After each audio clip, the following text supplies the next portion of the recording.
আসসালামু আলাইকুম। বাংলাদেশের ৩টি অঞ্চল খাগড়াছড়ি, বান্দরবান ও রাঙামাটিতে। আসলে এই বিষয়গুলো নিয়ে কথা বলা দরকার। আমরা বাংলাদেশ বলতে বুঝি ৬৪ জেলা এবং ৬৪ জেলার মানুষ। প্রত্যেক অঞ্চলের মানুষকে আমরা বাংলাদেশ হিসেবে চিনি। আমাদের এখানে কোনো ধরনের কোনো ভেদাভেদ বা কোনো ডিভাইডেশন নেই। আমাদের এখানে প্রত্যেকে এক, প্রত্যেকে বাংলাদেশিদের পরিচয়। বাঙালি নয়, বাংলাদেশিদের পরিচয় হবে। সেখানে অনেকেই দাবি করছে পাহাড়িরা, অনেকে দাবি করছে আদিবাসীরা। দেখেন, পাহাড়ি আর আদিবাসী তো ভাগ হয়ে যাচ্ছে, আমাদের তো ভাগ না। পাহাড়ও আমার, সমতলও আমার। তাদেরকে কেন ট্যাগ দেওয়া হচ্ছে যে তারা পাহাড়ি, আমরা সমতলী? বা এমনভাবে ট্যাগ দেওয়া হচ্ছে কেন বাঙালি সেটেলাররা?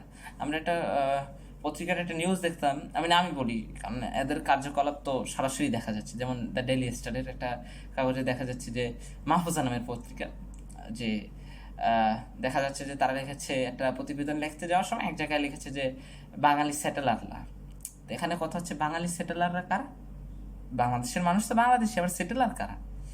আমার দেশ 64 জেলার 1,47,570 বর্গমিটারে আমি যেখানে মন চাই সেখানে থাকবো। সেখানে তো তাদের অন্য কোনো ট্যাগিংয়ের কোনো ব্যবস্থা নেই, কিন্তু সে জায়গায় কেন স্পেসিফিকভাবে কেন? আচ্ছা, বাংলাদেশের এই যে সমস্যাটা, 3টি জেলা নিয়ে যে সমস্যাটা, এই সমস্যাটা কিন্তু আজকের না। সেই মুক্তিযোদ্ধার পরই এই সমস্যাটার উদ্ভব, এবং এই সমস্যাটা দীর্ঘদিন ধরেই চেষ্টা করা আসছিল। এবং এই সমস্যার সবচেয়ে উদাহরণ এবং চমৎকার বাস্তবায়ন হয়েছিল খালেদা জিয়ার আমলে। এটা স্বীকার করতেই হবে, বা বিএনপির আমলে। সে সময় অনেকগুলো সেনা ক্যাম্প ছিল এবং তার মাধ্যমে পরিস্থিতি অনেকটাই স্বাভাবিক ছিল, এখনকার মতো না। কিন্তু এখন শেখ হাসিনা আমলের পর থেকে সেখানে সেনা ক্যাম্পগুলো সরানো হয়েছে এবং তার জায়গায় র্যাবের ক্যাম্পগুলো বসানো হয়েছে। এর ফলে পরিস্থিতি আরও অন্যদিকে চলে গিয়েছে। পরিস্থিতি আসলে স্বাভাবিক হয়নি, মোটেও স্বাভাবিক না। কারণ ওটা একটু দুর্গম এলাকা হওয়ার কারণে ওখানে অনেক সময় নজরদারির অভাবে অনেক কিছু ঘটছে, এবং সেখানে যে যারা ওখানে সন্ত্রাসীরা, তাদের কাছে ভালো পরিমাণে অস্ত্র এবং আধুনিক মানের অস্ত্র রয়েছে। সেগুলো কোথা থেকে আসছে তা আমরা জানি। অবশ্যই দু জায়গা থেকে আঙ্গুল আসবে, একটা হচ্ছে ভারত সবার আগে, এবং পরেরটা হচ্ছে মিয়ানমার। এই জায়গা থেকেই আসবে অস্ত্রগুলো। তো এদেরকে কারা হচ্ছে ইন্ধন দিচ্ছে? আমাদের দেশের মানুষ রয়েছে। এর ভিতরে সবচেয়ে বড় যারা কাজ করছে তারা হচ্ছে আওয়ামী লীগের একজন ছাত্রলীগ নেতা, তো বলেই বসেছে আজ হতে পাহাড় স্বাধীন। তার নাম আমি নেব না। বুঝেন তারা কি লেভেলে রাষ্ট্রদ্রোহী, তারা কিভাবে রাষ্ট্রদ্রোহিতার মাধ্যমে একটা দেশকে ভাগ করে দিতে চাচ্ছে। আপনাদের নিশ্চয় মনে আসে সুদান এবং দক্ষিণ সুদানের যে ঘটনাগুলি, সেখানে তারা আদিবাসীদের দ্বারা একটা ন্যারেটিভ তৈরি করে, ওই ন্যারেটিভের মাধ্যমে দেশটি ভাগ হয়ে যায়।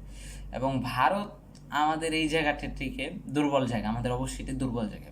এই যে জায়গাটা রাঙামাটি, বান্দরবান, খাগড়াছড়ি, এই জায়গাটা অবশ্যই আমাদের স্পর্শকাতর জায়গা। ভারত এটাকে সুযোগ লাগাতে চায়। আজকে একটা খবর দেখে খারাপ লাগলো যে ডক্টর ইউনূসের সরকার ভারতে 3,000 টন ইলিশ মাছ পাঠাবে। আমি এর বিরুদ্ধে, আমি কখনোই এটা চাই না। কিন্তু আজকের এই পাঠানোর মাধ্যমে তিনি বলছেন যে এটি দুই দেশের মধ্যে স্বাভাবিক সম্পর্ক বজায় রাখার জন্য, কিন্তু আমি মনে করি না।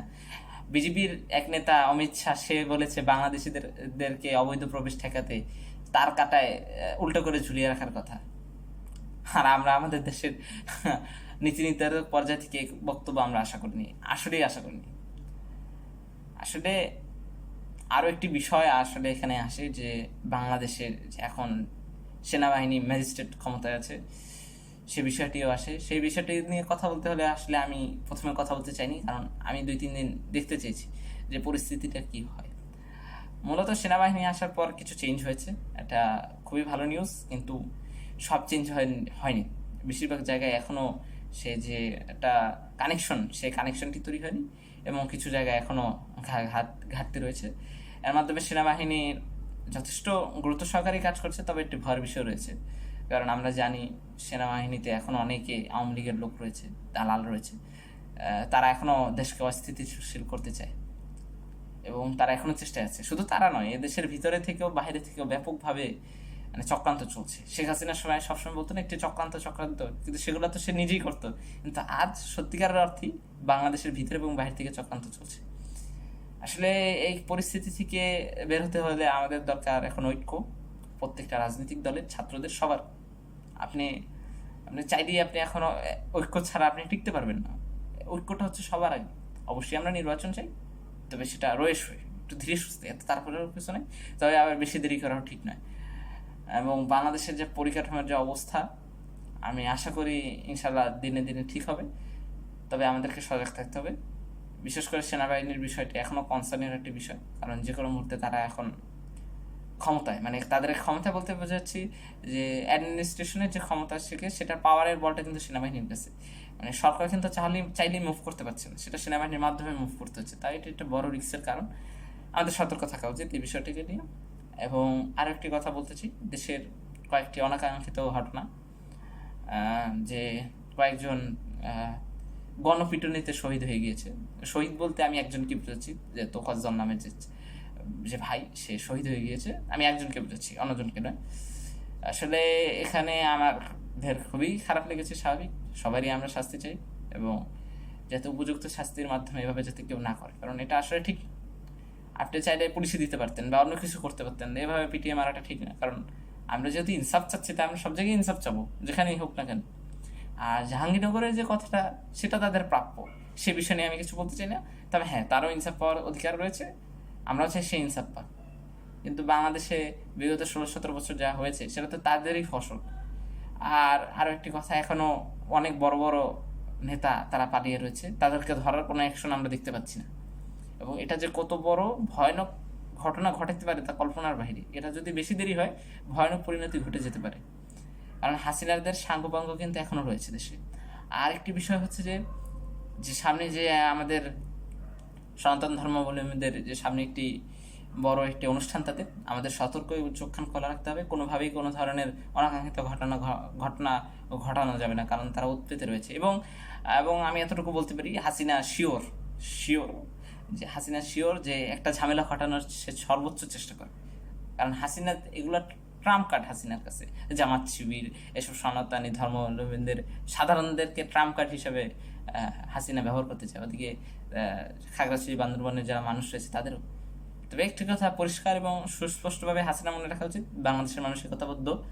আমাদের ভিতরে হয়তো ইন্টারনাল ঝামেলা থাকতেই পারে, কিন্তু আমরা বৃহৎ ছাত্রে আমরা এখন থেকে ঐক্যবদ্ধ। আমরা এই গণঅভ্যুত্থানের মাধ্যমে এই জাতীয় ঐক্যবদ্ধ রয়েছে, ইনশাল্লাহ তা থাকবে। আর সবাইকে বলবো, শান্ত এবং ধীরে সুস্থে পদক্ষেপগুলো ফেলুন। আপনার এই পদক্ষেপের মাধ্যমে আগামী দিনের ভবিষ্যৎটা আমাদের সামনে প্রতিফলিত হবে। যদি এখন আমরা কোনো ভুল করি, সেই ভবিষ্যৎ আমাদেরকে বই বেড়াতে হবে, সেই অতীতের কালো ছায়া আমাদেরকে বই বেড়াতে হবে। শহীদ ভাইদের জন্য বিনম্র শ্রদ্ধা এবং তাদের জন্য দোয়া থাকবে সব শেষে। তাদের না থাকলে, বারবার একটি কথাই আমি বলবো, তারা না থাকলে আসলে কিছুই হতো না। এবং আরেকটি বিষয় এসেছে যে আহত যে ভাইরা, তারা ডক্টর মোহাম্মদ ইউনূসের সাথে দেখা করতে চেয়েছিল এবং তাদের যে অবস্থাটা তাদেরকে সেটা তুলে ধরতে চেয়েছিল, যে তাদের সাথে যে অনিয়ম এবং যে তাদের যে কষ্ট মানে শেয়ার করতে চেয়েছিল। আমি মনে করি তাদের ওখানে যাওয়ার দরকার ছিল না, বরঞ্চ উপদেষ্টাগণ তাদের ওখানে যাওয়ার কথা ছিল। ডক্টর মোহাম্মদ ইউনূসের ওইখানে যাওয়া উচিত ছিল, কারণ হচ্ছে তারা হচ্ছে আমাদের দেশের রত্ন। এবং আমি চাই তাদেরকে অতি সত্বর যাতে তাদেরকে বিদেশে উচ্চ চিকিৎসার জন্য পাঠানো হয়, এবং তাদের যারা আহত এবং নিহত হয়েছে, তাদের প্রত্যেকের পরিবারের পাশে দাঁড়ানো, এটা আমাদের সবার কর্তব্য।